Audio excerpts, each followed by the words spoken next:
Merci Renaud. Alors, j'accueille tout de suite Marie Santini, qui est la responsable du service mobilité et transport ici dans la ville de La Rochelle. On a vu que La Rochelle était en avance. Est-ce qu'elle garde cette avance-là, Marie, à vous?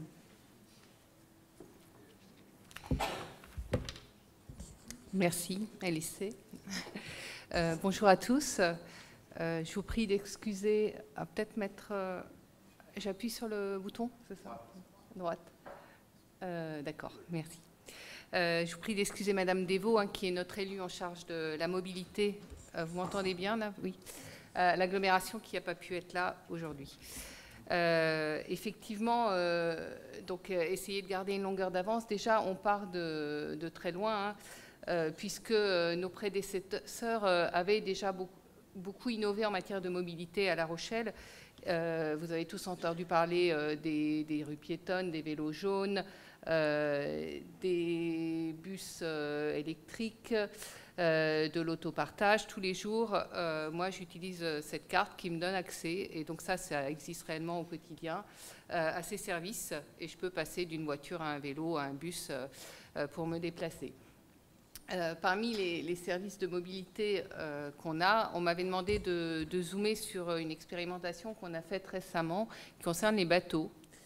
Et donc, je vais aller directement sur les bateaux. On a aujourd'hui dans les services de mobilité qui s'appellent Yellow, des services de bateaux qui sont des bateaux-bus finalement.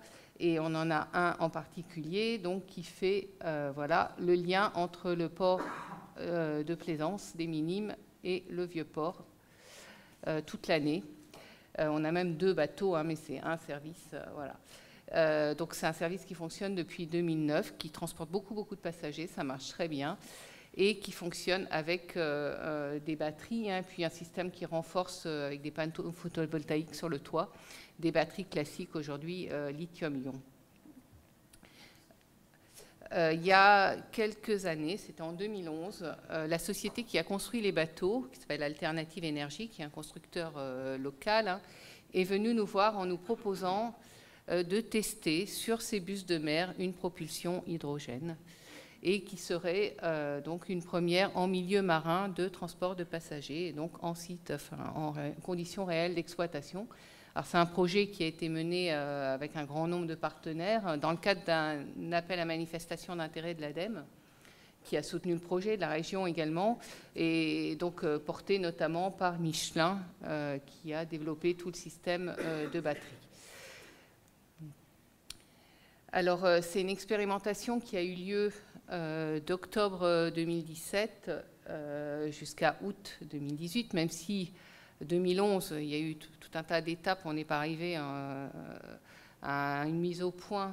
Il a fallu des années, les bateaux étaient équipés au cours de l'année précédente, mais à partir d'octobre, on a pu transporter des passagers. Donc le système était organisé de la façon suivante. Sur les bateaux, alors je ne sais pas, peut-être certains d'entre vous ont pris ce bateau, c'était le navire le Galilée qui était équipé. Donc il y a eu un banc technique qui a été équipé d'un prolongateur d'autonomie, parce que là, l'hydrogène a fonctionné comme prolongateur d'autonomie. Peut-être pour remettre les bases, voilà, l'intérêt de l'hydrogène sur un système comme ça, c'est beaucoup moins de batterie en poids et beaucoup plus d'autonomie, 4 fois moins de batterie et 2 fois plus environ d'autonomie. Donc là, on a les bonbonnes, et on avait aussi la pile à combustible qui était ici, avec tout un système d'alimentation qui pouvait se faire une fois par jour. Voilà, on voit là où se trouvait le système. Et donc les passagers, ce banc technique était équipé, et les passagers pouvaient s'asseoir. Voilà, pour les passagers, c'était très transparent, même s'il y avait une info. Tout cela a été alimenté par une station à quai dans le port des Minimes.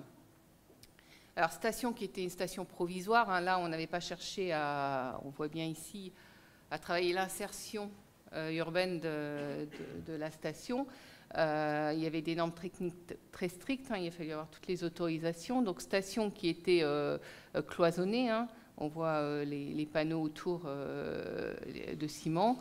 Donc, c'était des bonbonnes d'hydrogène qui étaient amenées sur site, toutes les 2 semaines environ. Et tous les matins, il y avait donc une opération de compression pour alimenter l'hydrogène sur le bateau.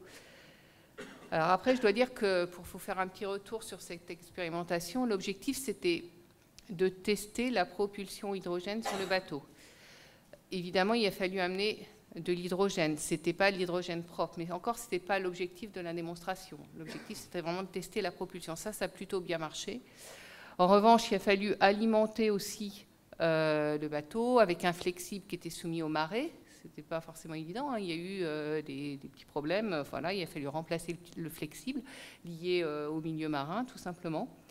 Et quand on a fait le bilan de l'expérimentation, évidemment, l'opération de compression en tant que telle, c'est quelque chose qui consomme beaucoup d'énergie. Donc, en soi, si on fait un bilan énergétique de cette opération globale, elle consommait autant d'énergie, la station de compression, que finalement ce que peut apporter l'hydrogène. Donc en soi, ce système-là global n'est pas vertueux d'amener des bonbonnes d'hydrogène. On le savait depuis le départ.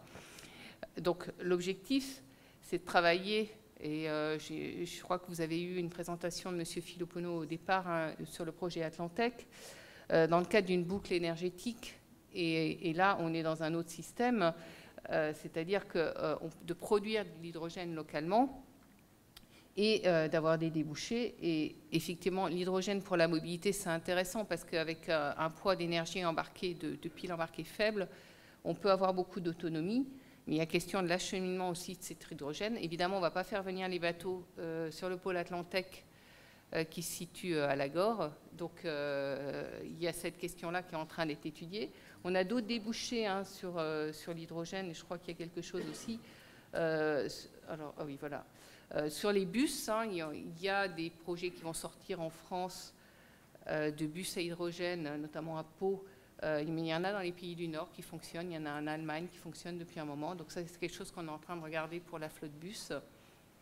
Le bateau, évidemment, mais aussi, oui, ce que je voulais dire sur l'expérimentation, c'est qu'aussi c'était vraiment un objectif technique et que pour cette liaison, on n'avait pas besoin de plus d'autonomie. En revanche, si on recherche des liaisons plus longues, par exemple aller sur l'île de Ré et d'autres liaisons, ça présente un autre intérêt. Et puis évidemment, il y a aussi des projets sur les véhicules, les voitures et les vélos. Il y a aussi des choses qui existent. Peut-être pour remettre plus globalement en perspective cette expérimentation et finalement voilà, la suite de ce qu'on peut faire aujourd'hui et comment on travaille sur la mobilité de demain. L'agglomération s'est engagée dans une candidature ambitieuse il y a 1 an et demi de cela, c'est le projet TIGA, Territoire innovant de grande ambition. Et notre ambition, c'est de devenir le premier territoire littoral urbain zéro carbone. Voilà. Et donc pour ça, il faut que l'on réduise à la fois nos émissions de gaz à effet de serre et qu'on produise de l'énergie localement. Donc c'est ça qu'on ambitionne. Et là, ce que vous avez en rouge, c'est la partie mobilité. Donc on a estimé, mais c'est une estimation qui est basée sur les émissions du territoire, les émissions carbone du territoire, à la fois sur la marchandise et sur les passagers. Et donc on a vu que si on voulait atteindre cette neutralité carbone production sur le volet mobilité, il faut qu'on réduise de 71% nos émissions de gaz à effet de serre sur le territoire d'ici 2040. Pour ça, on doit travailler à la fois sur le volet mobilité des personnes et sur le volet marchandises.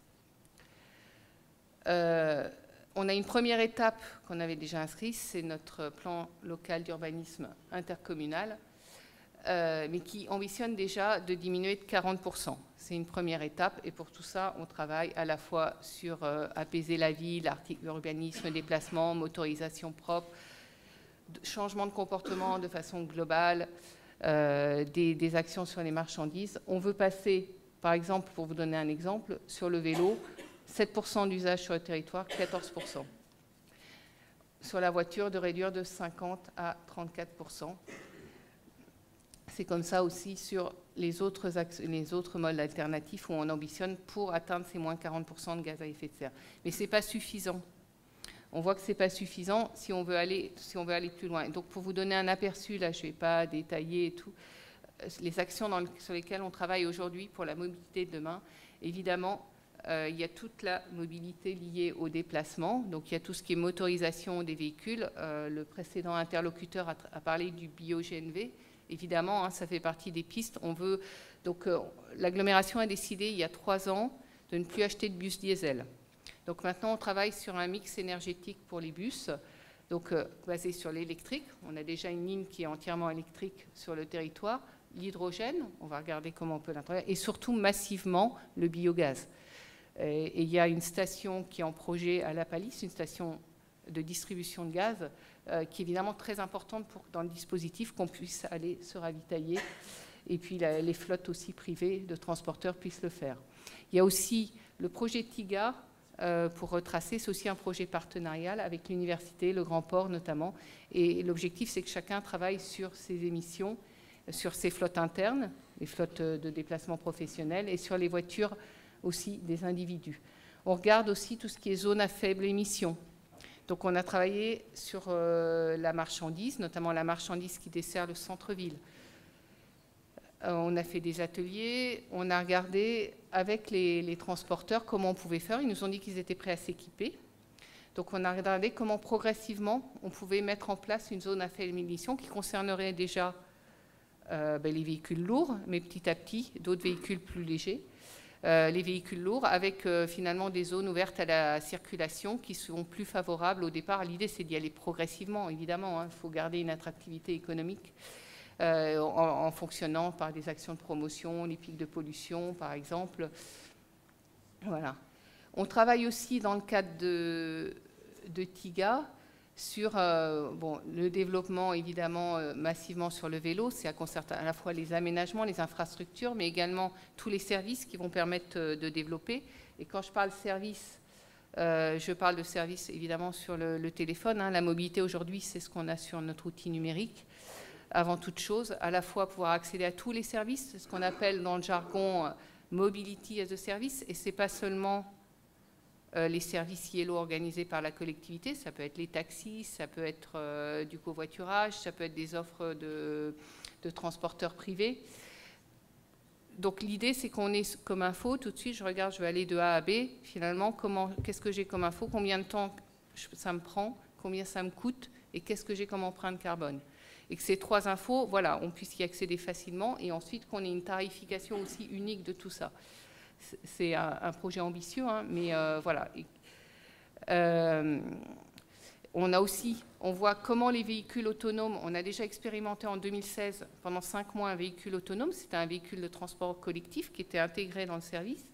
Comment est-ce qu'ils peuvent nous faciliter, parce que ce n'est pas le véhicule autonome pour le véhicule autonome, ça n'a d'intérêt que si on a plus de fiabilité, plus de services, plus d'amplitude. Peut-être que la personne qui demain conduisait, avant conduisait, elle va faire d'autres choses, elle va accompagner les personnes pour monter, pour donner du renseignement.